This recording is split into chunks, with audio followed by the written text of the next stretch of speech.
नमस्कार। इस वीडियो में जानेंगे यूपी बोर्ड कक्षा 9, 10, 11 तथा 12 के लिए नामावली कैसे सबमिट करेंगे। उससे पहले हमारे यूट्यूब चैनल पे नए हैं तो चैनल को सब्सक्राइब करिए, जिससे आने वाली नोटिफिकेशन आपको मिलती रहें। आप इसकी ऑफिशियल वेबसाइट पे आएंगे तो आप जिस भी क्लास का डाटा सबमिट करना चाहते हैं नामावली, तो आप उस पर लॉगिन करें। हम देखेंगे कक्षा 9 और 11 सबसे पहले लॉगिन करेंगे। लॉगिन के लिए आप यहां पे क्लिक करें, यूज़र आईडी, पासवर्ड और ओटीपी से लॉगिन होगा। चलिए हम लॉगिन करते हैं। कुछ इस प्रकार से इंटरफेस ओपन हो जाएगा। यहां देखेंगे लेफ़्ट साइड नामावली पे आप क्लिक करिए। जैसे क्लिक करेंगे तो कुछ इस प्रकार से इंटरफेस ओपन हो जाएगा। काफ़ी लोगों ने डाटा सबमिट कर दिया है लेकिन प्रिंट आउट नहीं निकल रहा है। ध्यान रहे कि ये सब टिक होना चाहिए। सब जो भी डाटा आपने सबमिट किया है वो कंप्लीट होना चाहिए। जो भी कमी होगी यहाँ नीचे आपको शो करेगी। जैसे कोई छात्र विकलांग है, आपने विकलांग पे सेलेक्ट किया था तो उसका सर्टिफिकेट लगेगा। एग्जाम्पल के लिए जैसे हमारे हाई स्कूल और इंटरमीडिएट में है। चलिए देखते हैं किस प्रकार से आता है। कक्षा 10 और 12 के लिए कुछ इस प्रकार से डैशबोर्ड ओपन हो गया। यहाँ पे डैशबोर्ड के नीचे देखेंगे लेफ़्ट साइड नामावली। जैसे हम इस पे क्लिक करेंगे तो एक पेज ओपन हो जाएगा। यहाँ पे देख लीजिएगा जितने भी छात्र हों उनका डाटा पूर्ण होना चाहिए।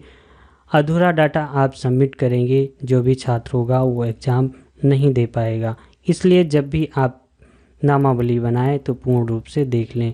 और जो भी कमी होगी नामावली यहाँ पे बनाने से पहले सब एरर शो करेगा। हमारे केस में यहाँ पे एरर शो कर रहा है कक्षा 10 और 12 का डाटा पेंडिंग है। इन छात्रों का, कुछ छात्रों का डायरेक्ट एडमिशन हुआ था, कुछ छात्र ऐसे थे जो फेल हो गए थे, उनका एडमिशन हुआ है। इसमें प्रमाण पत्र उन छात्रों का अभी अपलोड नहीं है। तो यहाँ पे पेंडिंग डॉक्यूमेंट अपलोड करने के लिए छात्र टाइप A4 से संबंधित जो भी छात्र होंगे आप इस पे क्लिक करिए। हमारे केस में एक छात्र का डाटा है। यहाँ पे छात्र का जैसे सेलेक्ट कैंडिडेट आप इस पे क्लिक कर दीजिए और जो भी डॉक्यूमेंट हैं इनके चूज करिए फाइल और अपलोड कर दीजिए। जब आप अपलोड कर देंगे उसके बाद नामावली बनाएंगे तो ये नामावली कंप्लीट बन जाएगी। इसी प्रकार से इंटरमीडिएट में छात्रों में कुछ एरर है, तो एरर सही करने के लिए हम यहाँ पे प्रमाण पत्र अपलोड करेंगे। प्रमाण पत्र अपलोड करने के लिए इसमें से आप चूज कर लीजिएगा जो भी जिस प्रकार से आपने एडमिशन किया होगा। आप एक एक करके उस पर क्लिक करके ज़रूर देख लीजिएगा। चलिए हम देखते हैं। हमारे में छात्र टाइप A4 के इंटरमीडिएट परीक्षार्थियों की सूची यहाँ पे कुछ इस प्रकार से शो करने लगी। इनका डाटा अभी अपलोड नहीं है।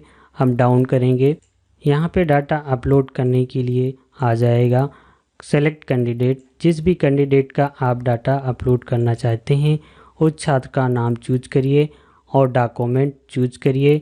जो भी डॉक्यूमेंट हो, डॉक्यूमेंट का साइज 25 KB से 100 KB के बीच में होना चाहिए और वो भी JPG में होना चाहिए। PDF फाइल एक्सेप्ट नहीं करेगा। उसके बाद अपलोड पे क्लिक कर दीजिए, ये अपलोड हो जाएगा।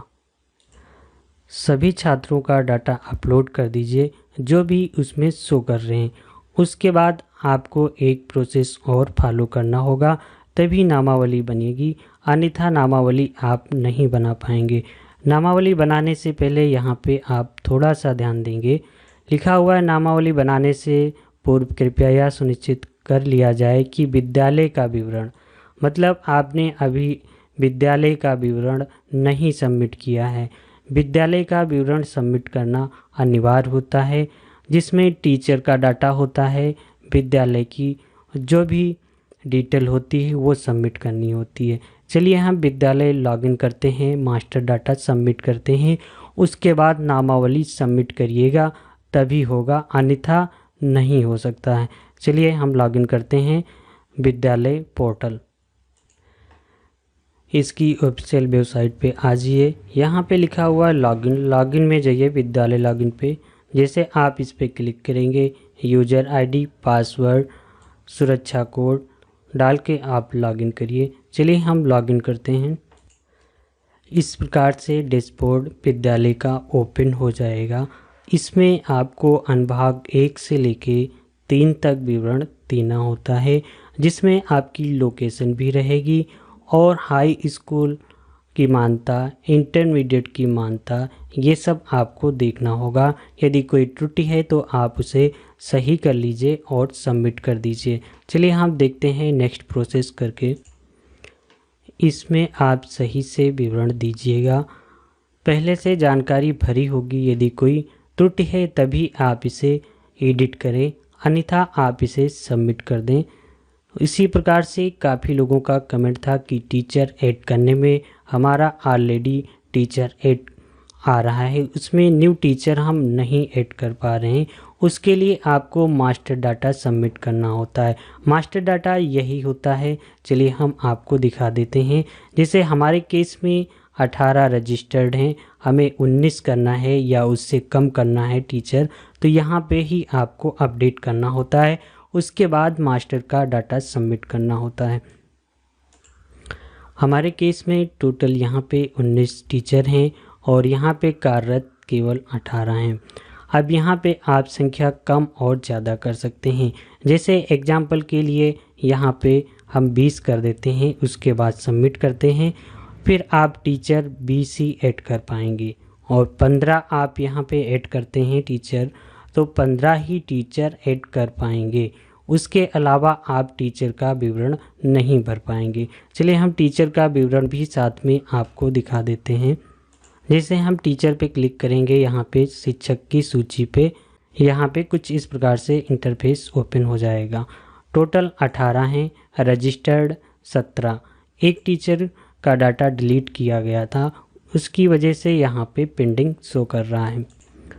किसी भी टीचर को ऐड करना चाहते हैं या डिलीट करना चाहते हैं तो आप यहाँ से डिलीट कर सकते हैं। इसके लिए हमने ऑलरेडी एक वीडियो अपलोड कर दिया है, आप वो देख लीजिएगा। एग्जाम्पल के लिए हम यहाँ जैसे ऐड पे क्लिक करेंगे, ये टीचर का डाटा ऐड करने के लिए ओपन हो जाएगा। इसमें टीचर का डाटा सबमिट कर सकते हैं और किसी भी टीचर को हटाना है, यहाँ पे कई ऑप्शन दिए गए हैं, आप देख लीजिएगा। क्योंकि एक एक प्रोसेस बताएंगे तो वीडियो काफ़ी लंबा हो जाएगा। विद्यालय की प्रोफाइल अपडेट करने के बाद आप नामावली बनाएं, ये 100% वर्क करेगा। जो हमने प्रोसेस बताए हैं आप सभी स्टेप फॉलो कीजिए, नामावली आपकी तुरंत तैयार हो जाएगी और PDF में डाउनलोड भी हो जाएगी। आशा करते हैं वीडियो अच्छा लगा होगा। हम फिर मिलते हैं एक अगले वीडियो में। धन्यवाद।